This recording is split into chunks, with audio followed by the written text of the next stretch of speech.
Rick, I think you should sing. And here we go. All right. Hey, good morning, everyone. Welcome to our new season of SchreckTeck. I don't know, it's like our fourth one already. And next to me is Gina Schreck. Hey, Gina, how are you? I'm doing well. We were just saying school's back in session, so parents look happier. Although Larry, I just read in the chat room, his daughter's been back for like a month. Like Wow. that's supposed to be Wow. around school. So, but it's fall.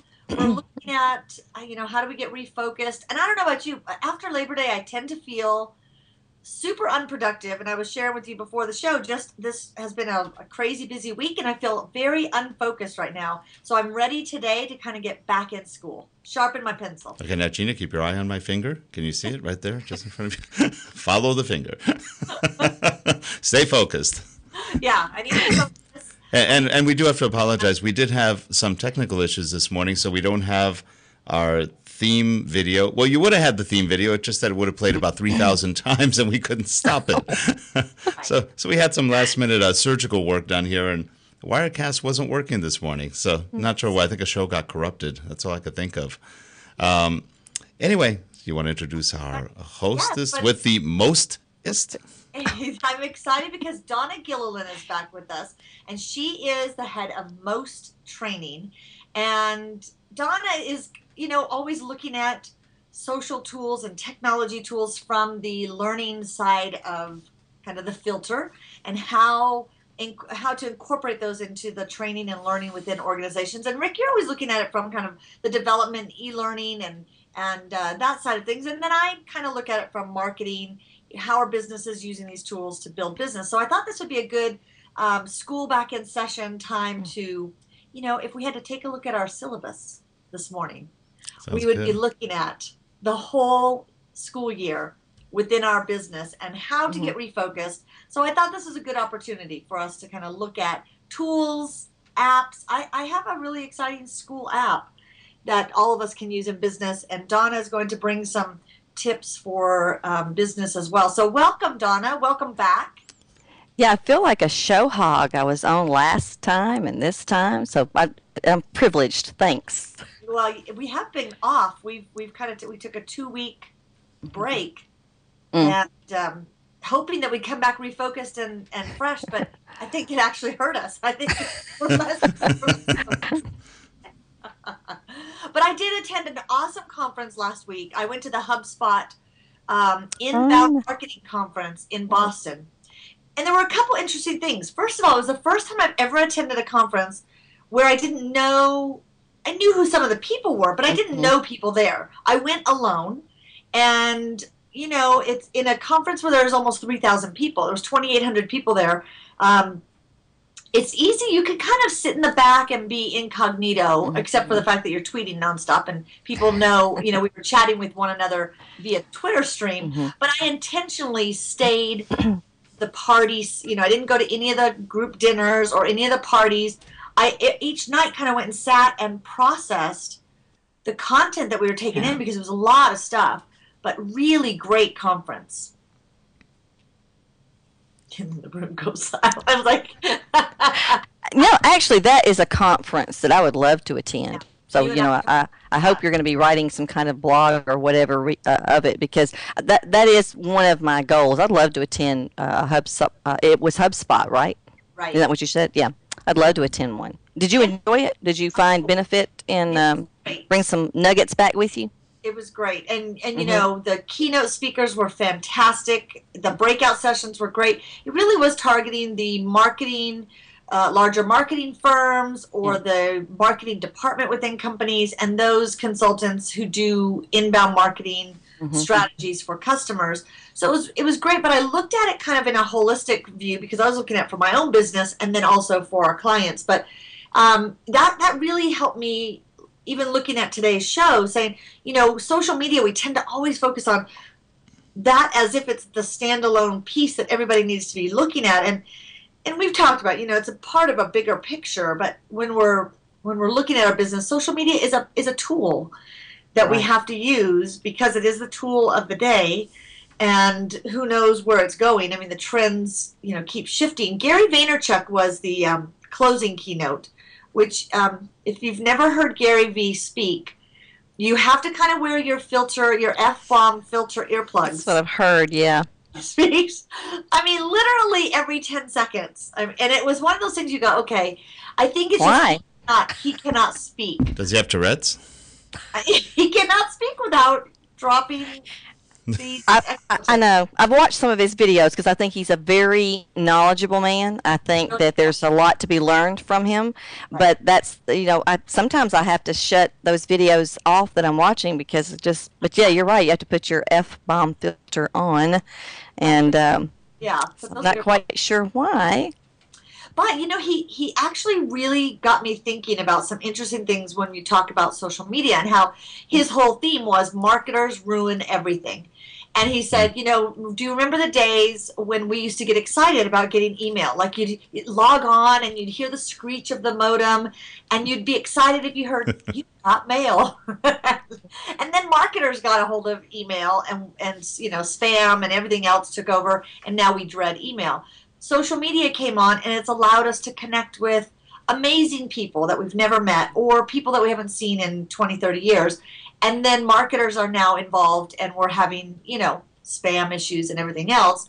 And so his whole thing, teasingly was marketers ruin everything. But where is that taking us, and kind of where the future of technology? And it was really fascinating because it got my brain thinking of, and I love kind of future technology, and but I started thinking of near field communication and how our phones are really the device that mobile was a big theme at this conference, but our devices that we carry, these mobile, are such a big part of where technology is taking us, whether it's for learning, whether it's for marketing.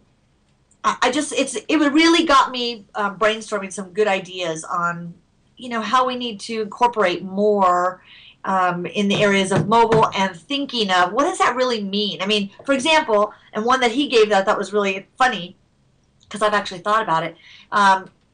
You can pay with your phone at some places. I've paid with my phone app at Starbucks, for example. So let's say that I first have an app that I'm trying to lose weight, and I put in there what my goal weight is and my current weight, and it's tracking my fitness program. And then I go to Starbucks and I order, a grande cappuccino with whip, and I go to scan. It's going to say, no, you can't buy that.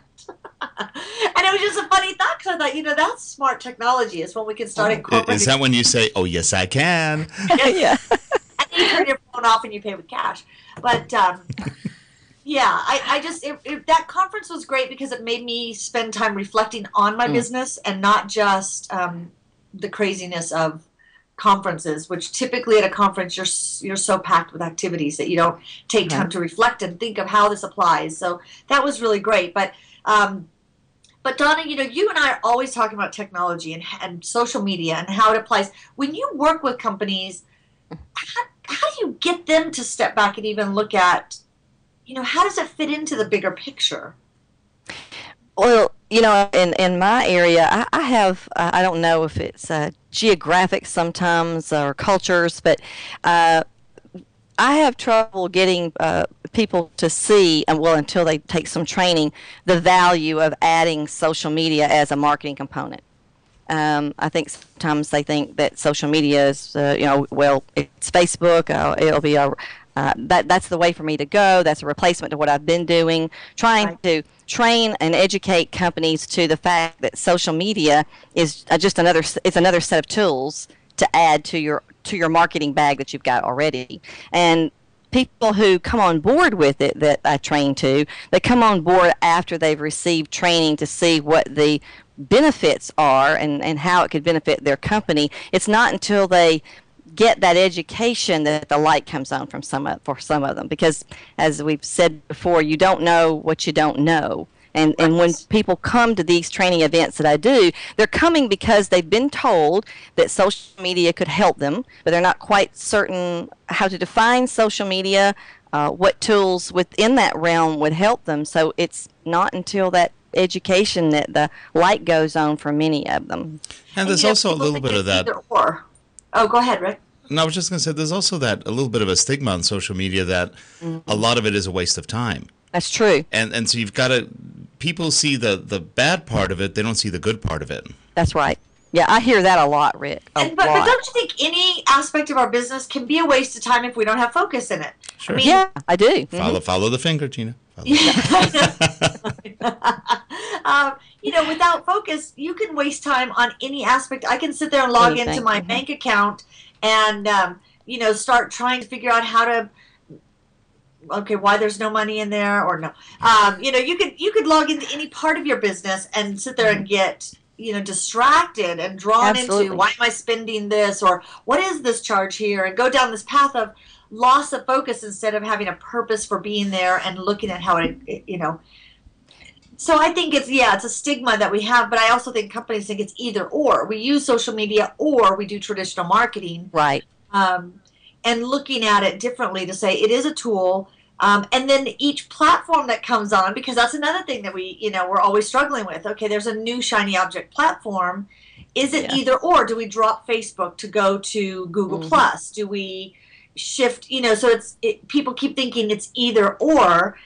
And we have to step back and say it's the way we're connecting with our customers, or it's the way we're connecting with our employees, or, we're using these new tools to connect, which is really interesting, again, kind of going in the deep thought of just how drastic our communication has changed because of these tools.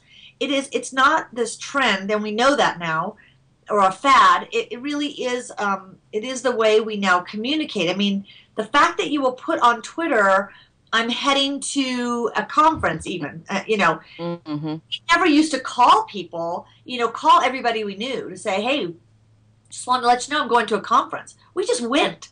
Now we feel, okay, this is a way to tell people something and be strategic with the type of information we're sharing. And then I'm going to take a picture because people want to see the picture, or I'm going to grab a video. So we think social, and we think in a different light of how we're sharing content. Which has got to be a tough thing to get across in training to organizations that are still thinking it's either or. It is, but that's only because when they come to training, a great many of them, they come with a preconceived notion about social media, a preconceived notion about Facebook or whatever the social channel is. Some have already ventured into using, and they're not seeing a return on their investment. So there are varying reasons why they come to the classes that I can conduct. And most of them, most all the time, it's because they have ventured in without a plan. They haven't had a strategy ahead of time as to what they wanted to accomplish. There were no mapped out goals and objectives before they just jumped onto a platform to begin using it. Many will say that they started using it because everyone else was using it, wanted to see how that would work. But the common thread I see the most is not having a strategy, no goals and objectives. Because it's not until you have the goals and objectives, the plan, that you then determine from the plan which platform or platforms will help me implement, will help me achieve my goal. It might not, your audience might not even be on one of the channels that you're choosing to use. But that's what I see a lot, is no plan in place. Yes, no strategy. And I think it's a struggle. Number one, let's say that as a business, okay, we need to be using social media, but we don't know how to use it yet. So we need the training on how to incorporate this, what tools. And then you have this plan. If you create the plan first, then there's this feeling of, oh my gosh, we have this plan, but none of us know how to use the tools. If you learn the tools and you just start using the tools, you waste time until you have a plan. And I think it's interesting, even in the chat room, I was reading, all of you in the chat room are talking about how you've been using, for example, L.A. Goldstein. I apologize. You're a new name in our chat room. Hello, welcome. But I love that you said, you've been enjoying the Skype group with 15 people that are all from the L&D Twitter community, but now you've moved to the Skype group where you kind of get to know each other. And Jeff was saying, he loves the fact that he's connected with people through social media. So there's one side of it is get in and and I don't want to call it play, but get in and use these tools, like we've always said, personal development, personal and professional development. You start playing with the tools, and then you start seeing application that pulls into your business, and then you put together strategy. Is kind of the natural way, but businesses are saying, we've got to do something. One of the clients we work with said, our audience is a younger, they're a frozen yogurt chain, and their audience is a younger group, and they said, we just have never had the training or know-how to use social media, but we know we need to do it. So, you've got that group too that says, we just don't have time. Well, there are two sides of learning. I mean, there's the strategy side, the development of the plan, and then there's learning the platform. I mean, every platform, it's a technical piece, it's a technical tool, and they have to they're also challenged with learning how to use the tool, using the bells and whistles that are within that tool to achieve what they want. So there's really a lot for them. It can be rather overwhelming, and some try to jump on all channels at the same time. I think that's too much. You need to decide which one that you want to gear toward first. And go with that and go from there, rather than jumping on all the different places, not really having clear objectives, not even being clear on how to use the tool. Right. Which, because the last show, I think the last show, and I might be wrong, just it seems like such a long time. I think Kim, QR Kim on Twitter, Kim was on our show. Maybe she was our last guest. Last guest. We did not say the word Pinterest, and we did feel a longing for Rick on your behalf that we didn't get to talk about Pinterest. So, Donna, you and I will have to make up for it today. And I laughed so hard. Jeff, who's in the chat room, sent a Twitter message saying he found an online course about using Pinterest in your business, and we were going to just secretly enroll Rick, but then we learned he had already taken the course. But Pinterest is a great example because Pinterest came on board. Everybody flocked over to go check it out, except for Rick. But most people flocked over to check it out. But Donna, have you seen some creative business uses yet on Pinterest? Well, the creative ones I've seen in terms of when I say out of the norm, I think most of the time we think about Pinterest about the food, vacation spots, decorating, that kind of thing. But I think that there is, again, Rick and I are both in educating. I mean, yours is e-learning, right, Rick? Yes. Okay. And where mine is the live online or on site, but using Pinterest for tutorials. In fact, that's one of the growing areas of Pinterest is learning tutorials, visual ways to learn something technical. And it is interesting because videos are becoming a bigger part of Pinterest. At first, it was really just pictures, and then it was pictures and blogs and books, and now I'm seeing a lot of videos getting shared. It's very easy to add video to it. It's a great way to drive traffic back to your video. Yeah. But once again, I think that everyone thinks maybe they need to be on Pinterest, and Pinterest isn't necessarily the platform for every business. It may be one of those rabbit holes you go down into and waste time and pulling time from some other area that's more important. Right. And I think Pinterest is a good one to get on and just, I always say after 8 p.m., when you are allowed to have some downtime, that's what I always say. That's when you get on Pinterest and you start exploring. But there's a strategy, and it was interesting to see at HubSpot. HubSpot has a very active Pinterest account, and they drive a ton of traffic, and they were showing percentages of lead conversion and leads driven from all their platforms, and Pinterest had the highest percentage of leads driven from a site than any of the other, although they had the lowest, that was their lowest number of connections on Pinterest, obviously. Pinterest, yeah. So it skews that, but it's one of those to go get in there and look at it and then see, does it make sense? How does our organization fit into this platform, and are our customers here, or who's the community we're trying to reach, and are they here? Because they may not be there yet.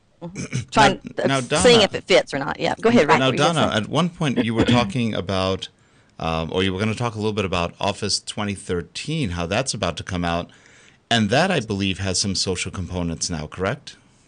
Office 13 has now, like for example, in Word, I'm still in the preview, beta testing it, but for example, Word, they now have it built in where you can insert video into Word.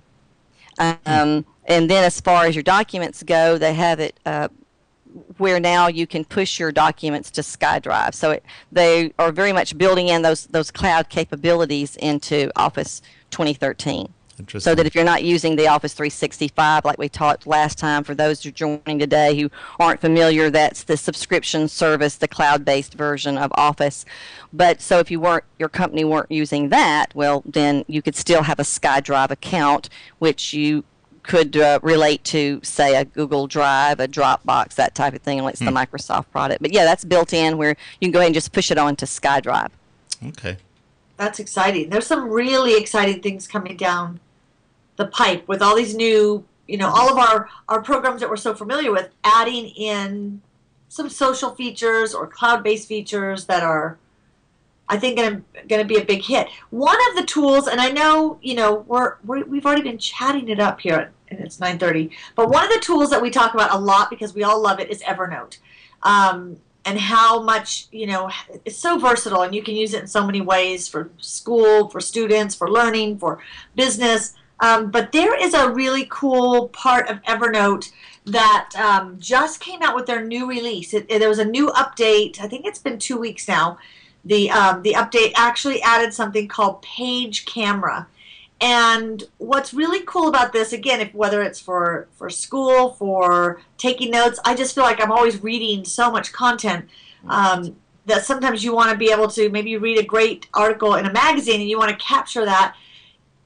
Page Camera in Evernote allows you to snap a picture of a page, and even if there's other stuff around it, it will kind of crop it down to just the content. So if you were, which I think a great thing to use it for is taking a picture of the notes off of a whiteboard or in a classroom, lecture notes, meetings, but taking a picture, and you might have stuff around the room, but Page Camera will actually see that this is text. And it will zoom in and do that. So, looking at our tools that we already use, whether it's Microsoft, whether it's social media, but looking at some of these new features that will really help us kind of focus on doing business. But that was my fun app that ties in with learning and business. Now, Gina, I wonder, Evernote is really popular. I use it. I know you use it. Donna, are you using OneNote or Evernote?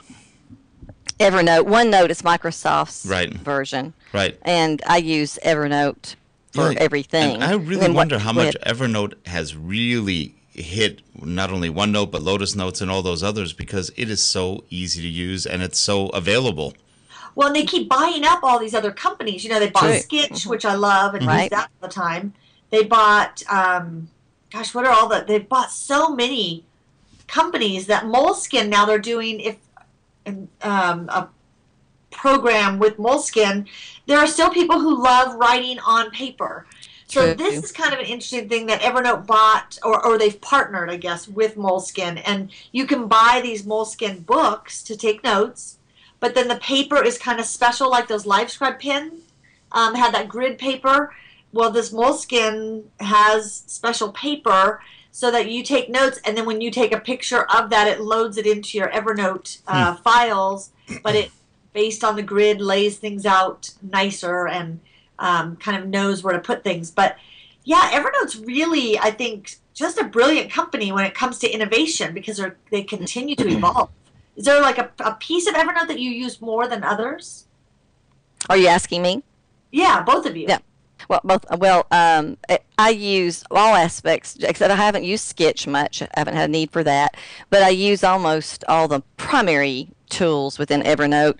I mean, I, of course, organize everything by notebooks, and then within that notebook, I may push web clippings, push audio notes, attach files.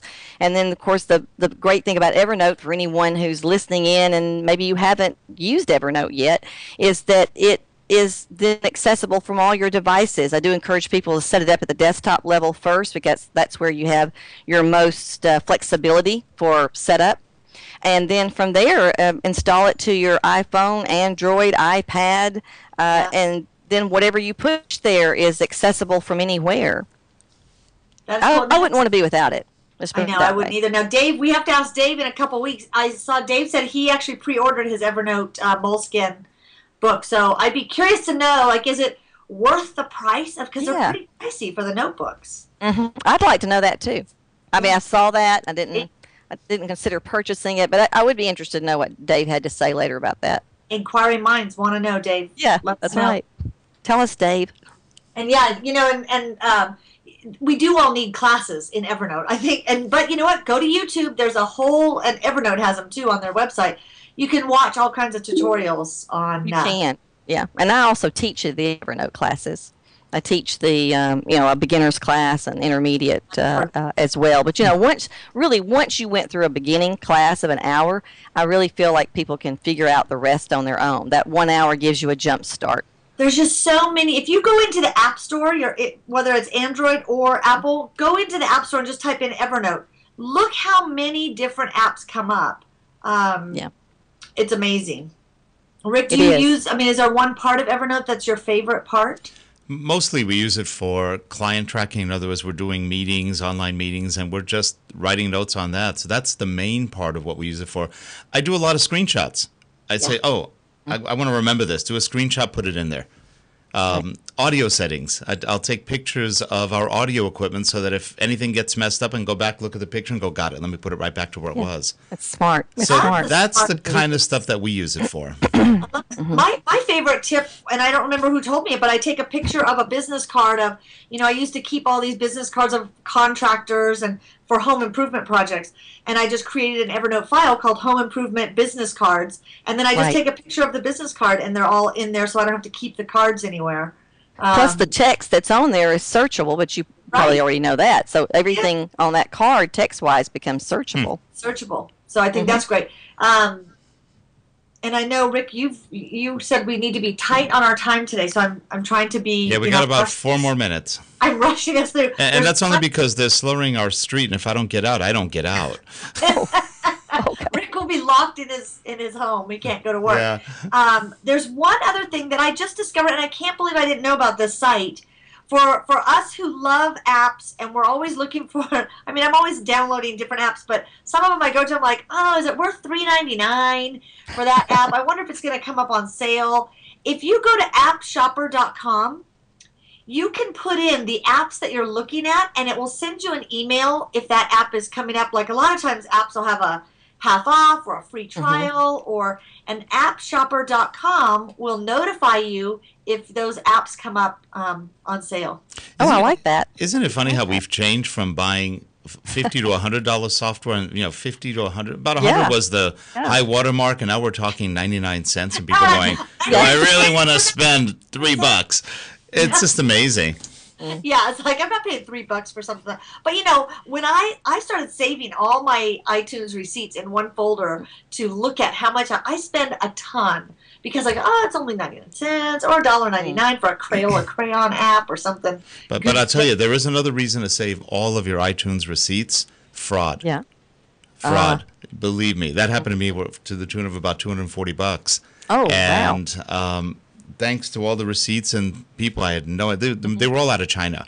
And somebody got into your account. Yeah, they got in. I had to change my password, and I did get a full refund, but it was a pain. Yeah. Receipts. Got to make sure we're always watching. No, I always say, gosh, there's so much that we're putting online nowadays. Scary. It is. But yet our whole world seems to be all online. We're all going that direction. That's where we are all the time. Good and bad. Yeah, absolutely. And the worst part is people are so prone to open up emails from their quote-unquote bank. I go, don't do that. Your bank is not going to send you an email. No. And people open them up or from whatever. But your insurance company says your policy was canceled. Oh, I got to go answer it. And people fall for it all the time. They do. I can't tell you how many of those I've gotten before. before. The chat room discussion. There's some brilliant discussion going on in the chat room. Dave, I love IFTTT, if this, then that. I never thought about doing that to have things automatically archive in Evernote. There's a site, if this, then that, and you can say, if I do this, then I want automatically the sequence to take place. And it will put things in different folders or tweet something out after you do this or notify you if that happens. And that's that's another brilliant use, is having things, I want this automatically to be thrown into my Evernote file. That's really a good use. Wine, that's another thing, Don. I have a wine list in my Evernote file. So when I have that wine that I'm going, oh, I've got to remember this, I take a picture of the label and then make my notes in there, and it's just in a file called wine. Now, I do have a couple wine apps I've been looking at because they're really fun. It looks like you're in a cave. And I'm not even a big wine drinker. I just know nothing about wine, and I'm trying to learn more about it so I could feel at least like I know what I'm saying when I order. So Evernote's another good place to use that. It is. I do think, though, that, as we're closing out, is that there's a lot to distract people from their business at hand. There's so many different objects for you to play with.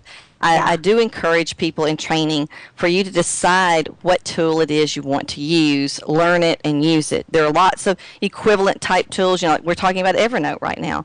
There are plenty of competitors to Evernote and other types of tools, but I think that you have to decide which one works best for you and what you want to accomplish, and then learn that one really well. Because when you go off trying to learn a lot of different relative apps, you're wasting time and you're never really productive.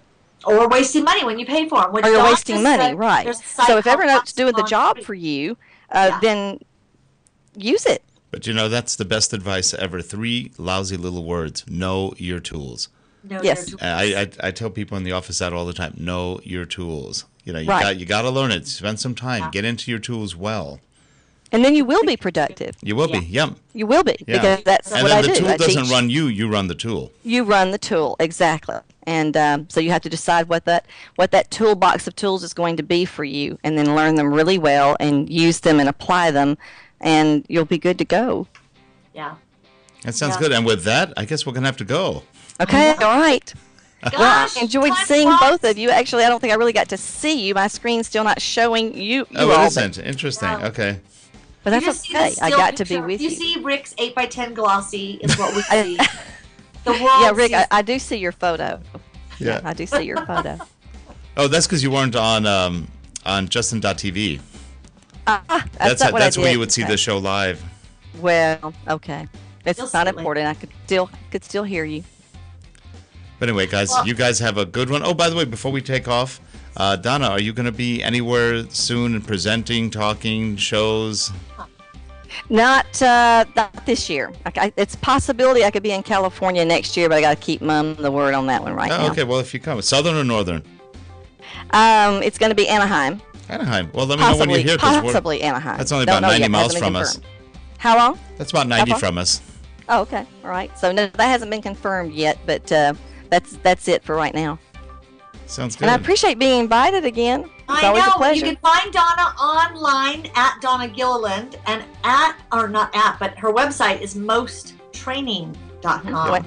One T in the name, and it does stand for Microsoft Office Solutions, Mobile Office Solutions, and Marketing Online Solutions. See, it's all about solutions. That's right. Oh, you're so brilliant. That's right. We've been showing your website throughout the show, so. All right. Well, I appreciate it. And I know you said you had to go, and you got things to do, and you need to get out of your house, Rick. Yeah. And Gina's got to move on to other things. So thanks, everyone. That chat screen. There's lots of good nuggets and more free app places and fun stuff. And SpringPad, I saw them pop up in the chat, and we're going to have someone from SpringPad on the show great. in a few weeks. Sounds good. So, yeah, very exciting.